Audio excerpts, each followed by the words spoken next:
I see the US dollar as having all these warts on it that are just weighing it down. What do I mean by the warts? I'm talking about things like the fact that we're going to be lowering interest rates. There's a big push for that. That's going to put more weakness into the dollar, so to speak. The lower the rates, the weaker the dollar. Also, that we have to create a lot more money, which will dilute the dollars out there, so the value of each is a little bit less. And at the same time, we've got these grinding supply chains that are kind of in doubt, a lot of uncertainty, a lot of many fewer ships coming over from China loaded with swimming pools and water guns and skateboards, laptops. And the effects of the tariffs haven't even yet kicked in, but that's another story for another day. And at the same time, we've got this massive debt bomb that we are in our lifetimes going to have to deal with, for better or worse, one way or another. And in our lifetimes, I mean in our very soon coming years, because you've heard it so long. We're at the end of the road. It's the edge of a cliff. You can only kick the can down that road so far. And then people say, yeah, but that was years ago, and this keeps on going, and there seems to be no end to this. My vote or my belief is that there is an end to it, that either goes really horribly or it results in a lot of massive changes to the entire financial system, the way things work. Revaluation of gold, for example, being a part of that, and you adapt to that. But the point is, there is a point where you can't really go any further. For example, the interest costs on the debt is $1 trillion now, $1 trillion on just interest to keep the American debt going that we could have used to fill potholes and pay nurses. And I do please ask you to click like on this video and also to subscribe to the channel and please all that stuff. We love you guys. We're working hard for you. But these are what I see as these warts that are pulling the dollar down all at once. Each one of them isn't enough to be a chaotic moment or an economic crisis or a dollar crisis. But when you add them all together, it becomes a lot of concern. If each wart's adding 10% more chance that the dollar's going to decline, then you add a bunch of them together, it gets heavier and heavier. And I've been expecting the US dollar to decline. You can watch it on the DXY, the dollar index, the Dixie, to see how it's doing. But it's only in relation to other fiat currencies. Fiat means it's not backed by anything. Fiat means by decree. It's when a king would say everyone's going to be using tree bark as the coin of the realm, and everyone says, yes, sir.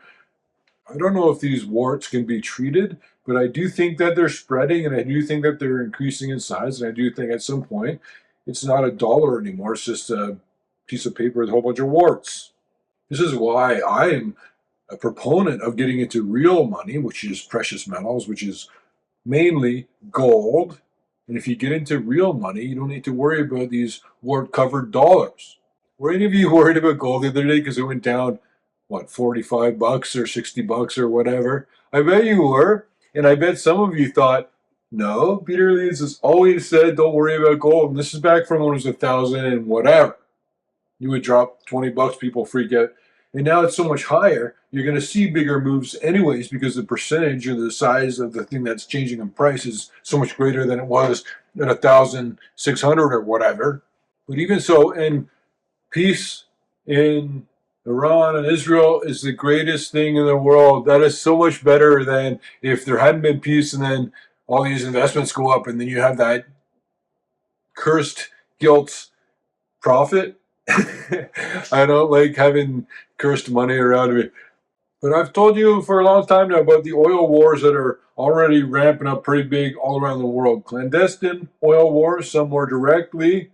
And as we'll talk about in just one second, even the way they're moving oil around the world right now and the way that they're able to, who has the capability to move a lot of oil over the ocean, that even is coming into play. It's becoming significant. But I tell you that my brother-in-law, a couple of his friends could shut down the Strait of Hormuz. And I'll tell you why I say stuff like that. Because it's not about a ship going through the strait and this one group says you can't go through and they shoot them and sink them. It's about the insurance for the boat to go through it all. When anybody's shooting, even missing, or saying that they're going to shoot at boats going through or stop boats going through any choke point, Panama Canal, whatever, then that has an effect immediately because the insurers start charging astronomical insurance prices or not even insuring boats at all.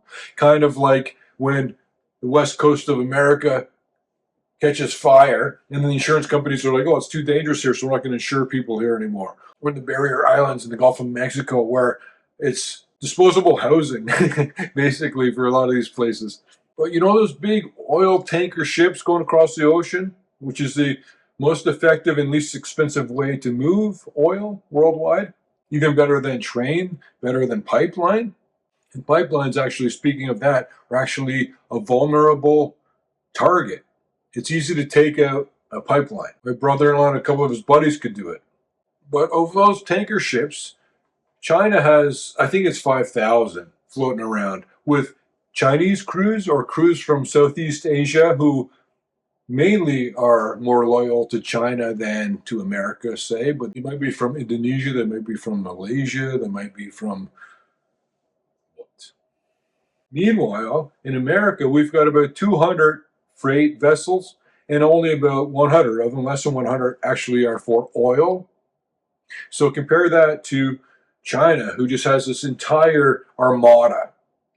And we've got a pretty good amount of boats, sure, but not, I mean, with anything, any statistic now, China and India have such populations that it completely blows these things out of the water. Somebody comes up to me and they say, there's more millionaires in China than, like, yeah, it's hard to gauge anything.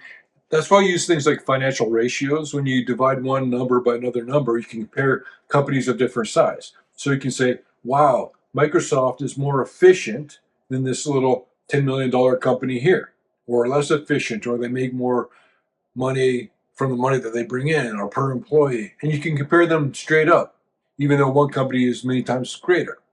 And China's been building military islands up, some of them on top of known oil reserves. And here's the thing, oil going out of Iran, 90% of that is going right to China.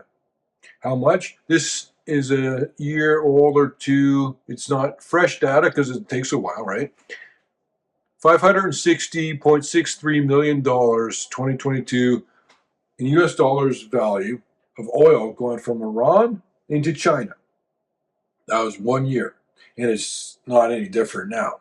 And I will remind you that what led up to and caused the war, the Pearl Harbor attack, which brought us into the war, was incredibly closely tied to exactly something similar now that's going on if we were to shut down oil supplies going into China.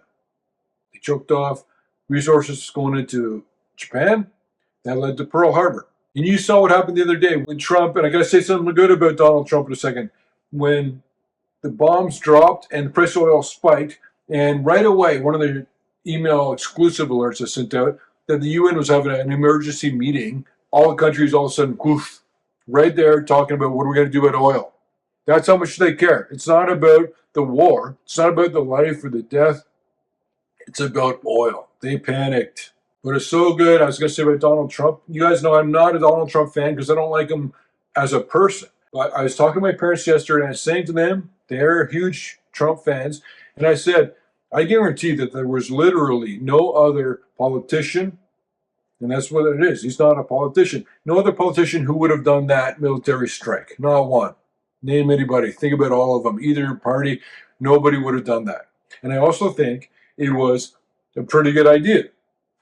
That's just me. And as I always say, I'm not a horse in this race, and if you have a different opinion, you probably know better than I do. I don't even like talking about this stuff. But I'm just saying, I give it credit where it's due. And I just wonder, like, why doesn't he just do, like, cool stuff all the time? Instead of then also sometimes being, like, kind of untoward.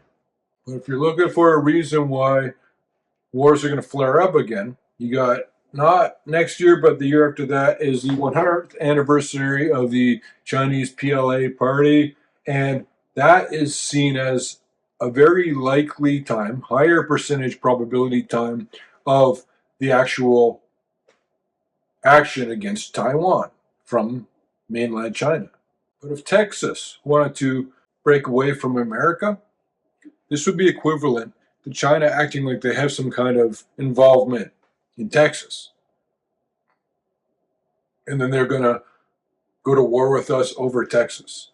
But again, I don't have a horse in this or any race. I'm just trying to feed my kids. Don't forget to subscribe and click like and tell your friends about my book and whatever. Like, you're my employee now. Just do all the stuff that I want you to do because I